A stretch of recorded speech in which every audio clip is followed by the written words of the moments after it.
Mishtë të Kosova Presit, përshëndetje edhe njerë, jeni me emisionin e rallës të Sportcastit të botrorit. Nesër dhe pas nesër do t'i mësojmë finalistët e këtij kampionati botror që tashmë po bën atë bujen e madhe të vetën, edhe për këto dy gjysmë finale do të diskutojmë edhe sot këtu në Sportcastin e botrorit, e sot kam të ftuar bashkë dy kolegë mi me të cilët do të flasim për këto dy ndeshje, por jo vetëm edhe për tema tjera. Me mua sot është Bujar Mehmeti, gazetar i sportit dhe moderator në TVN.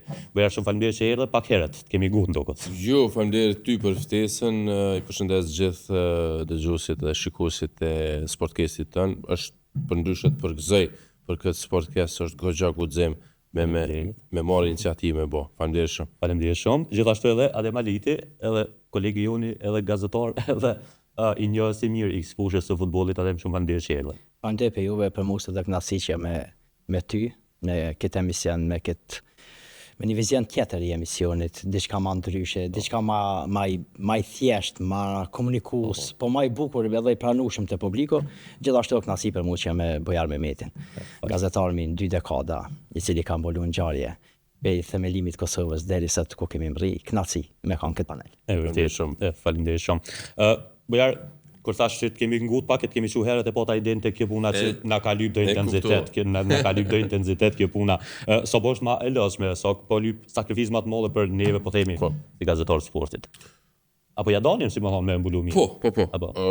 Mbulimi është bërë në mënyrë të durë, është bërë në mënyrë tamam efikase, sepse meriton. Është kampionati botror bëhet një herë në 4 vjet edhe e meriton një qasje të tillë, e meriton një mbulueshmëri të tillë. Edhe kjo te ne, pavarësisht, është shumë interesant për mënyrën se si bëhet te ne në media tona, për shkak se ne nuk e kemi as Kosovën, as Shqipërinë atje. Do të kishte qenë krejt tjetër mbulueshmëri, do të kishte qenë krejt tjetër ngjarje kjo. Natyrisht edhe si fes, po edhe këtu i jepet një rëndësi goxha e madhe nga të gjitha mediat për mënyrën se si organizohen, mënyrën se si arrin të gjejnë mysafirët, çfarë do lloj mysafirë, të cilët janë të gatshëm të flasin për ngjarjen e madhe të futbollit, siç është kampionati botror. Një gjë e tillë ka ndodhur në medien tonë, po e shoh edhe në mediat e tjera edhe te ju, që është marrë me shumë seriozitet, jo do të thotë cilën të shikuesit, të dëgjuesit, gjithçka çfarë mund të sill në vëmendje rreth kampionatit botror.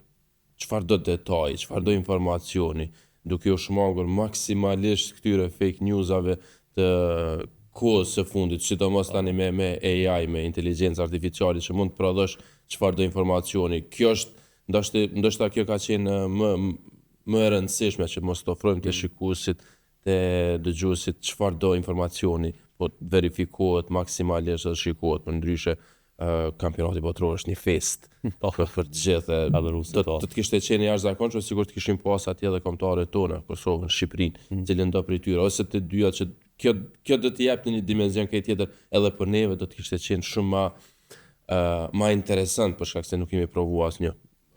Ademi e përmendi, unë për veti mbuloj për mbi 25 vjet fushën e gazetarisë sportit, por ngjarje të tilla ende si mira mu provu.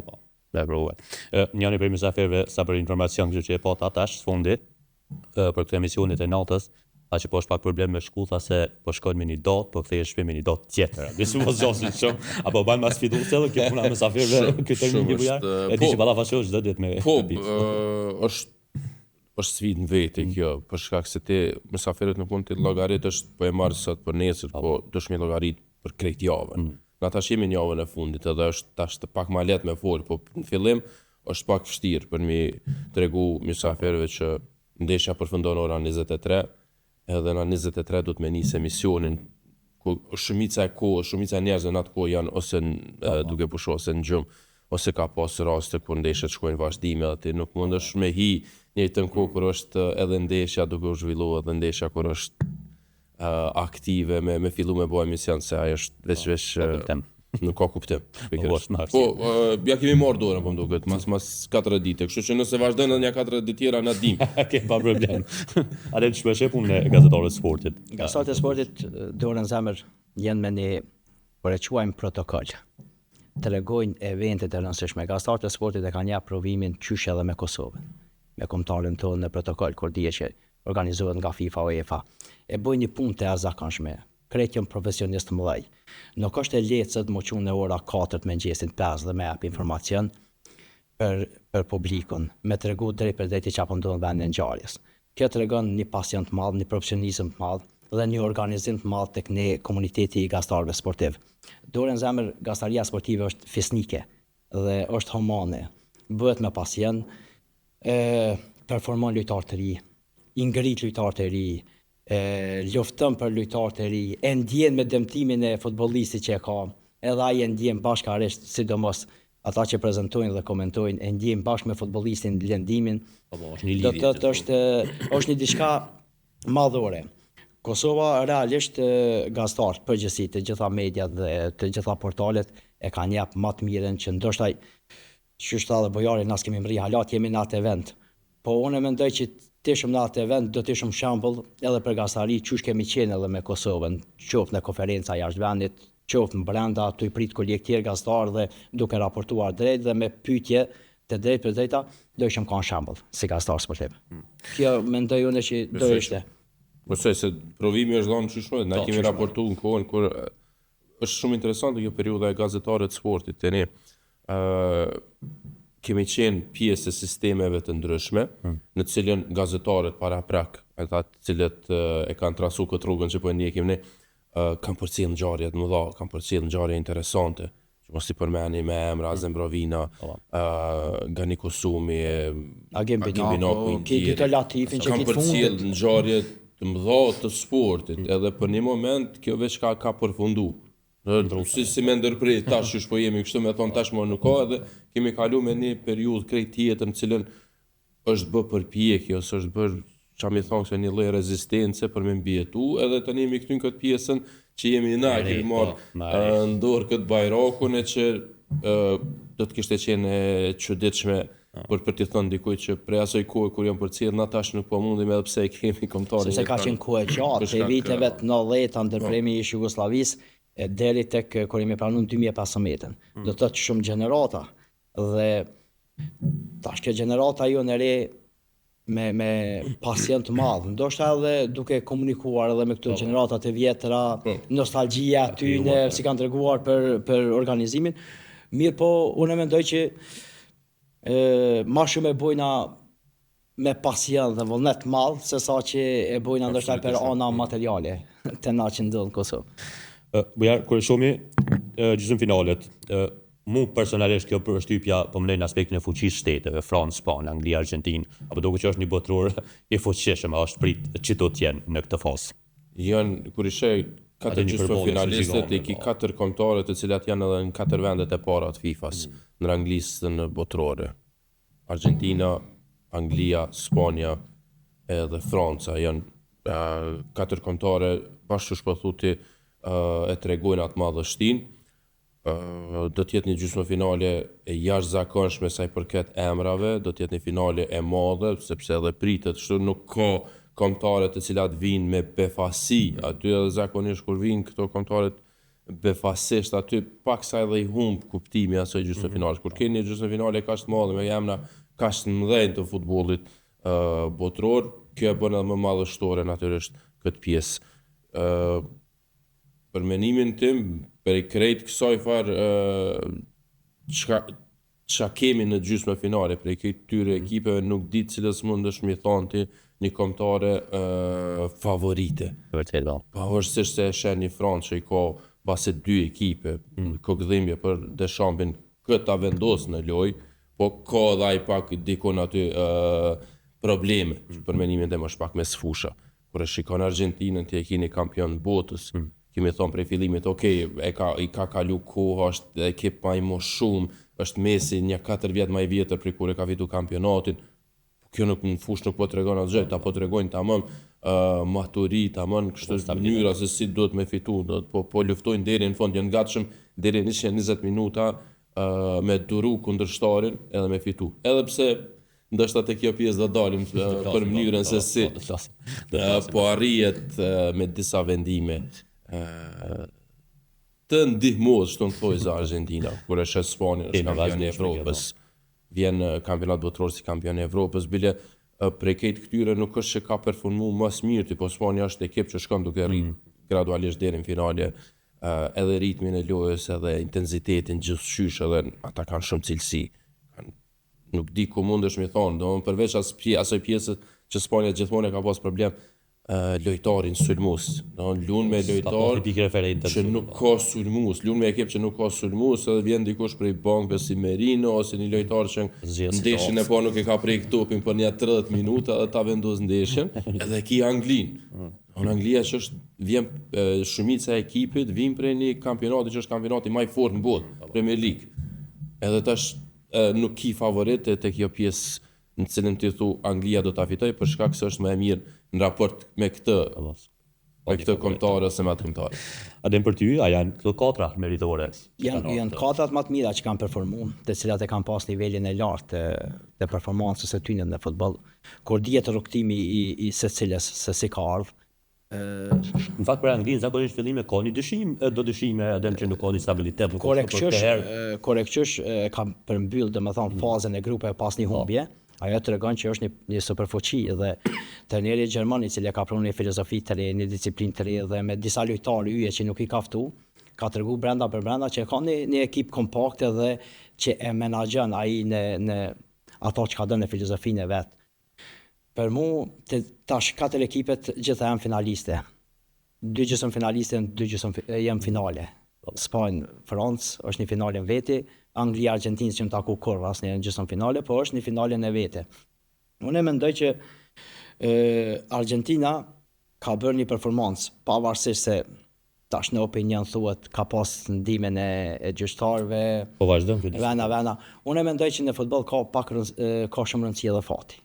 Nëse ki pak fat, edhe ki përvojën gjithmonë i rikthen lojt. Ne kemi pa Anglinë, në disa raste është rikthyer duke humbur, sepse e ka përvojën, e ka kualitetin, e ka atë qetësinë dhe e kthen do të lojën.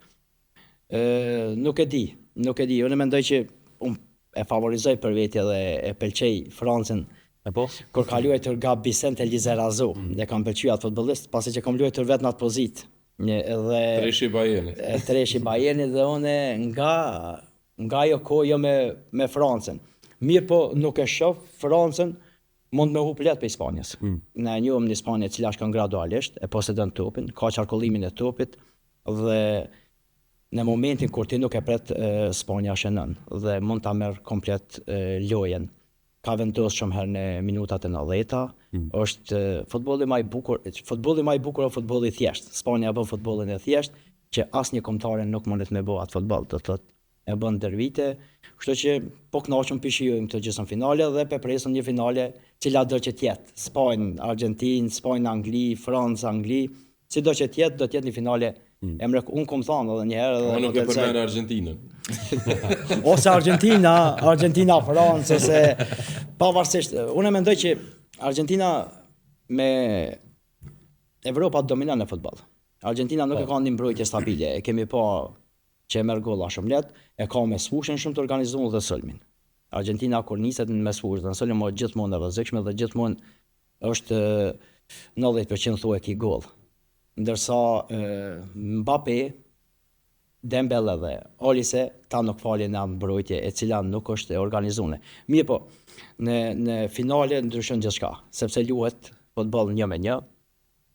Koncentrimi ndrysh, nuk ka nënçmime, sepse skadat e mëdha dorë zemër dhe kombëtarët e vogla nga baki i injorojnë edhe nuk i marrin shumë seriozisht. Mirë po tash këtu luhet koncentrimi ndrysh, taktika ndrysh dhe po presim diçka të mirë me pa.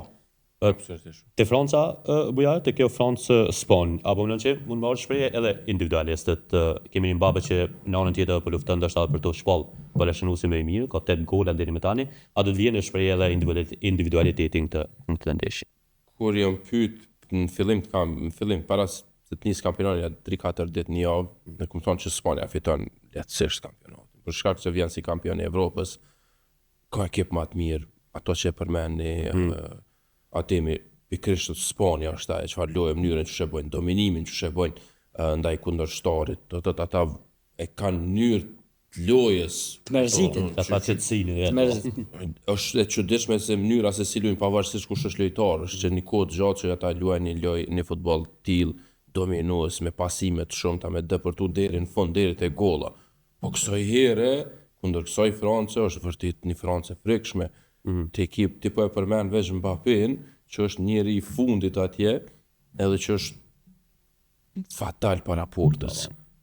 Dhe nuk fal kur gjë heq, një moment i duhet edhe shumë i shpejt në atë fazën kur hin ato që bëjtojnë Një me një aj. njerëzit e futbollit atë zonën e tretë, kur hin në zonën e tretë, kur hin një me një është lojtari i cili nuk fal, është tepër i saktë, është tepër preciz. Ka dhe një hap gjigant bujar kështu kur Shumë është i shpejt, shumë është dyqysh një modelin e lojtarit vërtet prototip. Na ndoshta po na dhimbsen që nuk do t'i shohim Messin edhe Ronaldo për shkak se jemi mësu duke i pa edhe e dim mënyrën se si kanë vepru. Mbappe ndoshta nuk ka fitu shumë nivel botëror, përveç kampionatit botëror që e ka fitu 2018. Po kështu nuk ka fitu asgjë me klub Ligën e Kampionëve. Ama shumë Nuk është që i mungon diçka se po ndërprej bujar. Mbappeja është model për gjeneratat e reja dhe për lojtarët e kombëtarës së Kosovës, se kur e vesh ndëresën e Francës. Kjo ishte qendrohet tjetër njerëje. Është këtë tjetër lojtar kur luan për kombëtarën e Francës, edhe është dominues edhe i tërheq gjithë ata, edhe pse tash krejt këta janë individualista.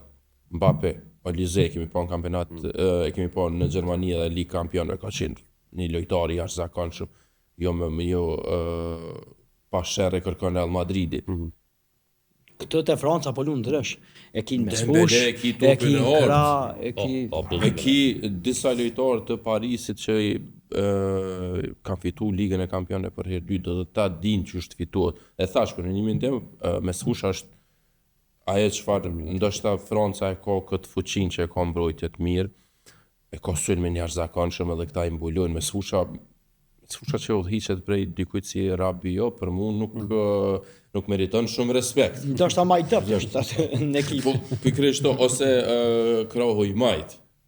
E ki një Lucas Digne ose një Hernandez, cilët për duke i po emrat e tjerë të Francës, e nivelin të çuditë shysh këta lojtarë arrin të hinë dyshysh si në fshet pjesë të bëhet në pjesë e ekipit të Francës. Për ndryshe të Spanja, është një ndeshje, thash, nëse është një ndeshje në cilën ti nuk mundesh me parashiku se kush mund të jetë fituesi, është pikërisht kjo për shkak se ti Francë, Spanjën asnjëherë nuk mundesh me anashkalu pavarësisht kësaj France. Megjithatë, unë duke kisha pas qef me më dalë parashikimi mua me fitu Spanja, pa pas ndaj qëllim, pa pas ndaj dëshirë, ose ndaj kështu që më pëlqen Spanja diçka, përveç se e kom thënë si parashikim. Po unë e shoh Francën për një nuancë, se e shoh një ndeshje kështu tamam të luftuar, nuk besoj që kemi me pa asnjë lojë të tërhiqura të dyja ekipet mbrapa dhe me prit, po të tjetë asi tamam sulmuese dhe shoh Francën për një nuancë ma përpara që shkon në finale.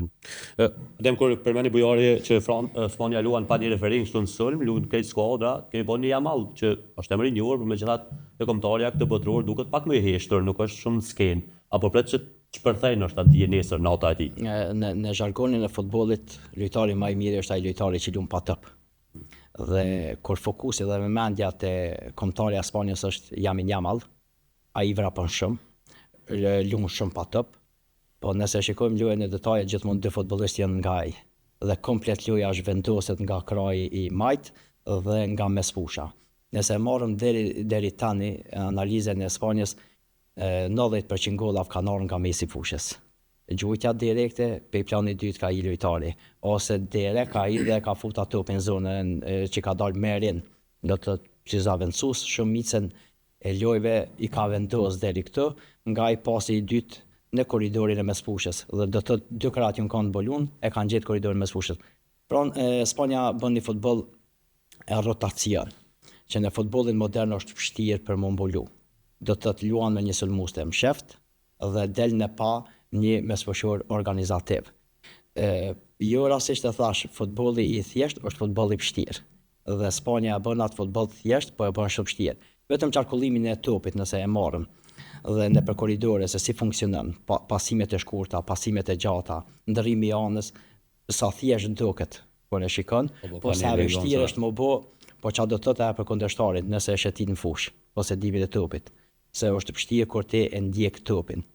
Dhe Spanja e bën këtë filozofi e ka këtë përparësi, e ka këtë qetësi, e ka futbolli më të bukur dhe nuk ka çudi nëse mund edhe Francën. Sepse te Franca bazohen shumë në futbollist individual. Nuk bazohen në kolektivin që e ka Spanja. Dhe ndonjëherë ti mos me pas fatin si lojtar individual, por futbolli kolektiv gjithmonë të merr me veti. Bëjarte Argentinë-Angli, e përmendur në fillim, një përballje e parë në gjysmëfinale. Kualitetet e Argentina individuale po edhe grupore nuk po vjen ndryshim, por te Anglia, apo mendon që mundet me i bë ball, apo mundet që me ndalë, po një Bellingham që po shkëlqen, Harry Kane gjithashtu, a mendon që është skuadra që mund ta ndalë këtë Argentinë? Kur folëm për Francë, Spanjë, folëm në superlativa. Na pak mundemi me gjetë probleme. Tash kur dalim tek ndeshja tjetër, është ndeshje që përballet me shumë çka, edhe shumica prej tyre janë jashtë futbollit. Do të jetë emocionuese kështu ka. Angli, Argentinë, kështu për nga gjeopolitika, këtu kanë shumë probleme njëra me tjetrën për shkak të atyre ishujve Falkland atje. Kanë as rivalitet, armiqësi ndërmjet vetit që ndeshja e futbollit bile është pyetur skalloni pikërisht për këtë kallon. Kjo është vetëm një ndeshje, kjo nuk është vetëm një ndeshje. Kjo është gjithmonë Argentina, Angli është më shumë se një ndeshje. Edhe kjo do të vret të mërkurën. Përndryshe, Anglia vjen pas asaj fitore kontroverse. Argentina njëjtë vjen për një fitore kontroverse me Zvicrën. Anglia kanë qenë disa vendime goxha të vështira në disfavor të Norvegjisë. Për mënyrën se si jepet një penallti, anulohet penalltia. Jepet golli, anulohet golli, jepet korner, është e çuditshme çysh jepet një korner kur bëhet faull në zonë. Anulohet për herë parë golli, është diçka e pasqarueshme. E ki anën tjetër prek topi atje një tel nuk aktivizohet ai sinjali, qipi në top, topi teknologjik, që mi thonë kësoj, dhe të kosh ka pas shumë teknologji që mos t'imani. Me gjithat, janë dy kombëtare që këtë ndeshje do t'a bëjnë edhe më interesant për shkak të këtyre, për shkak të raportit që e kanë, do të më shumë rreth futboll, për shkak të asaj se si kanë ardhur, edhe po e shoh tash kur foli ky Thomas Tuchel, trajneri Anglisë pas ndeshjes që nuk ke hiç i kënaqur, ke shumë i ashpër në lojtarët e tij. E lojtarët ata Anglijave shkojnë në gjysmëfinale. Reagimi i lojtarëve ishte i përçuditshëm, duke treguar mënyrën se si janë yjet e anglezëve, ata që nuk kanë fitu kur gjanë futbollin botror. Kanë fitu ndoj tituj diçka në Angli, e llogarisin veten si të partë janë ata. Si aktor të Hollywoodit të paprekshëm, momentin kur e dëgjojshin atë deklaratën e Tuchel, reagimi i tyre, sidomos si Bellingham është kështu i çuditshëm. Pse po na thotë ne kemi shku gjysmëfinale, nuk ishin të gatshëm ta pranonin kritikën. Këto mund të jenë vendimtare në ndeshjen me Argentinën, me Angli-Argentina në ndeshjen e dytë gjysmëfinale, të cilën unë po ashtoj shot të paparashikueshme, por po shpresoj, po besoj që çto është fundi i Argentinës, është fundi i karrierës së Mesit në futbollin botror, për shkak se do të jetë vështirë për ta parë, edhe pse pas 4 vjeteve do të jetë edhe 4 vjet tjera më shumë, do të jetë 43 vjet, nuk është se mund ta jap atë farë nivelin, kualitetin që e ka, pa dashme nënçmu asnjëherë Mesin edhe arritjet e tij, është lojtari më i mirë në botë për mua i gjitha kohrave. Edhe po Anglia po besoj do ta ketë do të vendosë cilësia më shumë në anën angleze. Anglezët kanë më shumë cilësi, edhe Tuchel e shoh si një trajner më vendimtar.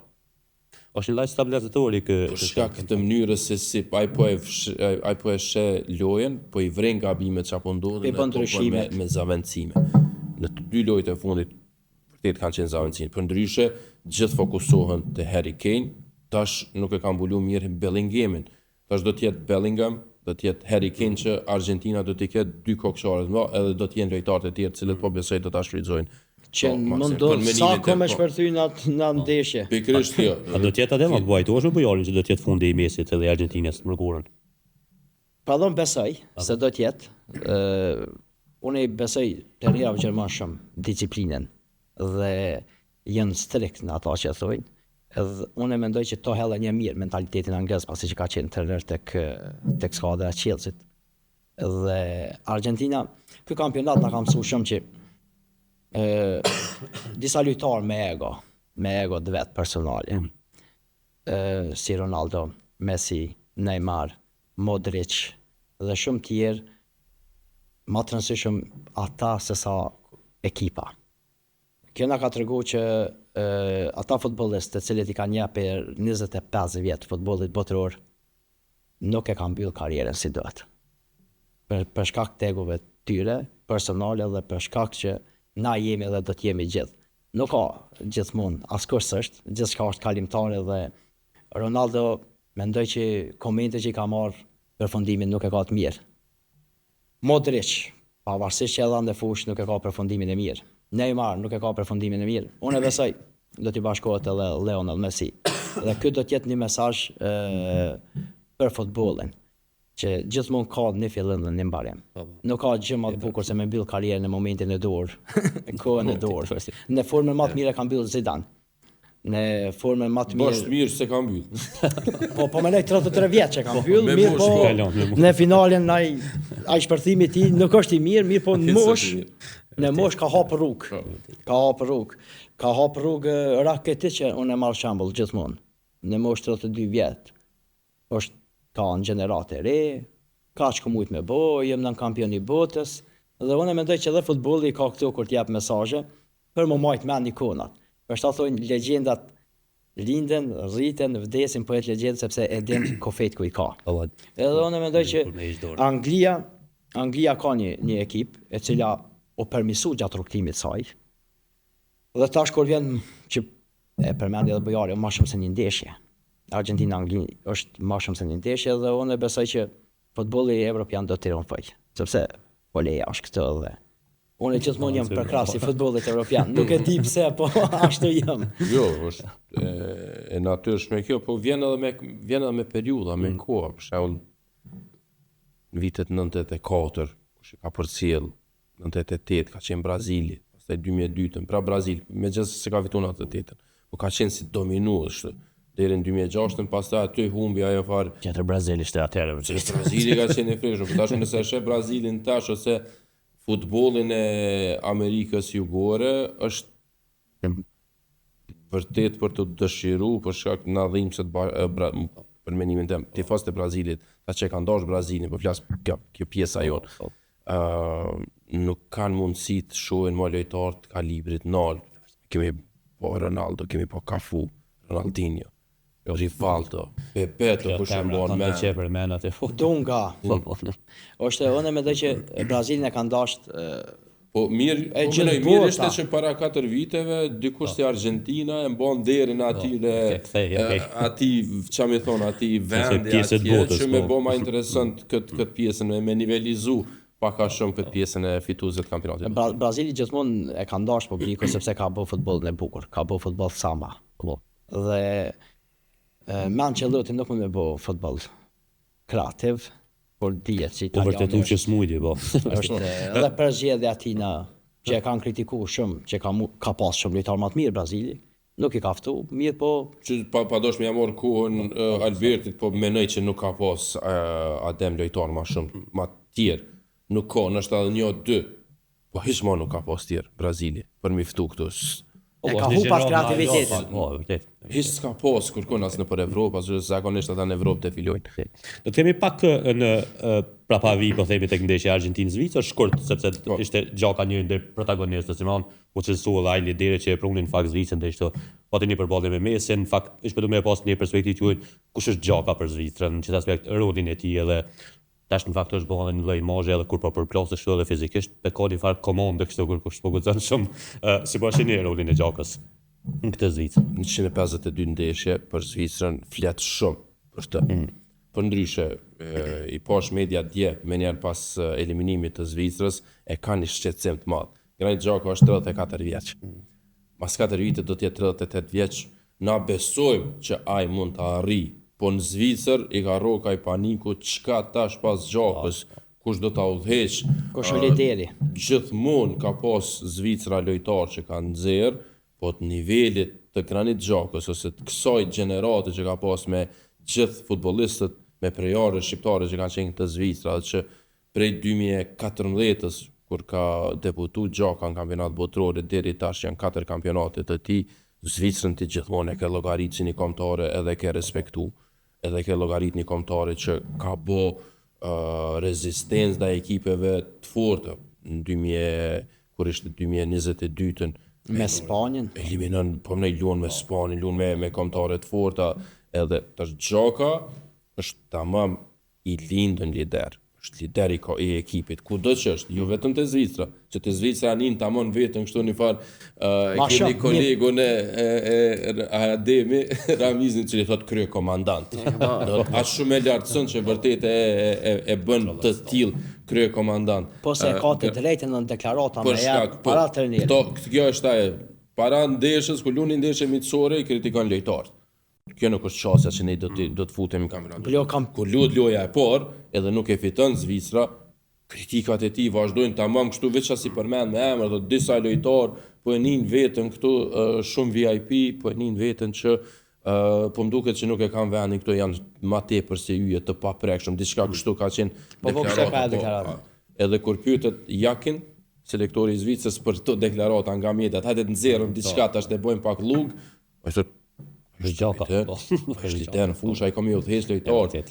I jep të drejtë, edhe kjo kur i jep të drejtë, Gjakën e bën edhe më të madh në fushë, se edhe lojtarët e tjerë, tamam.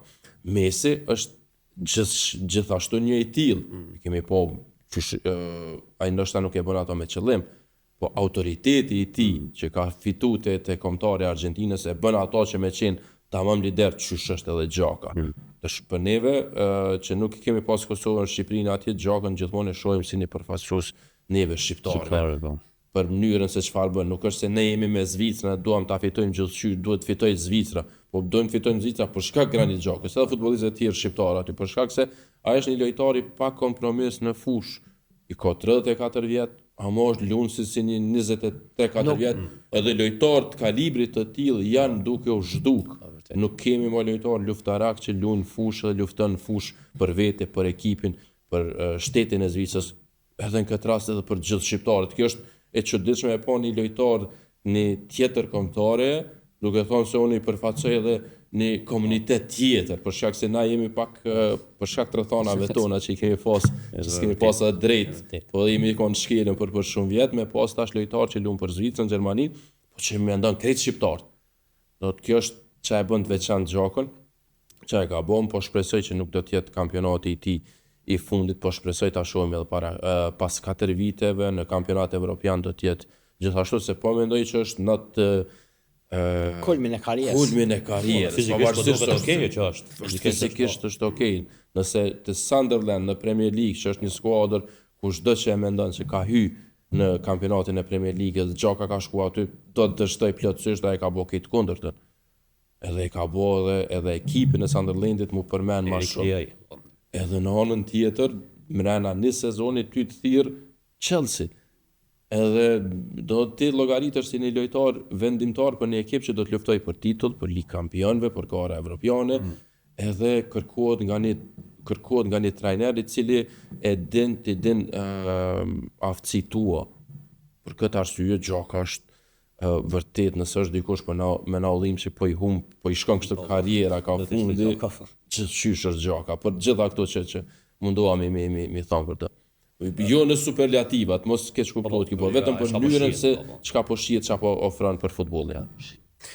Djem folëm gjatë gjithë sa analizum gjithë finalet që do të jetë e vështirë parashikohen për shkak të fuqisë të këtyre 4 kombëtarëve, por në fund do t'ja bëjmë dyqysh, do t'i parashikojmë pak. Kush po ta shkon në finale? Adem sipas teje. France Spanjë çish mendon që përfundon ndeshja? Me tash të luajt mëdha një detaj vendos. Dhe kombëtarët e mëdha ku luajnë të cilat nuk mbyllen, do të thotë nëse një gol aty mund të pas shumë golla, mund të mbyll me një gol. Do të thotë një detaj e vendos tek luajt e mëdha dhe nuk më jap prognozë. Mirë, po unë mendoj që Franca me Anglinë do të jetë finalja. Edhe prapë do të jetë dy shtete të cilat Po unë që edhe Argentina Angli do të jetë në rivaliteti do të jetë një finale zjarrt, do të jetë unë mendoj kështu. Do të nuk do të përsëritet finalja Franca. Nuk e besoj. Ose mund me shku Spanja, Anglia, por Gjithsesi Argentina Argentinën jashtë. jashtë. Peshe. Bujar si pas teje, Francë-Span? është ndeshja ma e pa parashikume najherë. Kështu tamam që nuk mundesh me pa parashiku, na do të me parashiku se kemi këtë detyrë. E shoh Francën tash për një nuancë pak ma përpara, e shoh që do të fitoj në penallti se ndeshjen kohë të rregullt edhe në vazhdim e shoh baras. Edhe mendoj që Franca do të fitoj në penallti, do të shkojë në finale. Te ndeshja Anglia-Argentinë, mendoj se do të fitoj Anglia për mënyrën se Argentina nuk ka luajtur mirë në këto ndeshjet e fundit edhe ka qenë disa epizode të ndryshme si te Egjipti, si te Zvicra, të cilat i kanë shkuar në favor Argentinës dhe jo pse nuk e ka merituar, por në momentet më të mira të kombëtarëve të tjera janë dhënë disa vendime. Edhe unë shoh që Anglia këtu po tash Franca-Angli, kjo është ai që do të jetë një klasike e madhe, gjithashtu me ato problemet jashtë fushës të cilat ne i përcjellim. Amo prapë shoh Francën. Bile Franca-Angli ma shumë e kisha po dominu se kështu Francën për ta fituar kampionatin. Djem, unë isha muhabet, faleminderit shumë të dyve që gjetët kohë me orë, shumë faleminderit që gjetë hapësirë për këtyre angazhimeve shumë të këtë ditë. Është kënaqësi gjithmonë, nuk besoj që muj me refuzu na i ftesë prej teje për shkak të respektit që e kam edhe punës që e bën, për ndryshe faleminderit ty që na ke ftuar. Shumë faleminderit Adem, faleminderit shumë edhe ti edhe për kohën që edhe gjetë hapësirë me orë. Faleminderit shumë edhe prej teje, unë nuk naqa të rëj shumë mbarësi në emisionet tua, mos u ndal. Uroj që ti do Vazhdo sa më shumë, sepse gjithmonë sporti e bën jetën më të bukur dhe njerëzit janë më pa stres kur qyrin sport. Për ndryshe Ademi është prej të parëve pionerëve që ka bo podcast ende pa u qujt podcast diçka. Ka bo disa emisione interesante. Mirë që i ka pri, na ka shërby. Faleminderit shumë të dyve, ishte Sportkesit Botrorit, faleminderit shumë edhe ju që qëndruat bashkë me ne do të shihemi sërish nesër në të njëjtën kohë. Do të jetë nesër dita e gjysmëfinales parë ndërmjet Francës edhe Spanjës. Shihemi pra.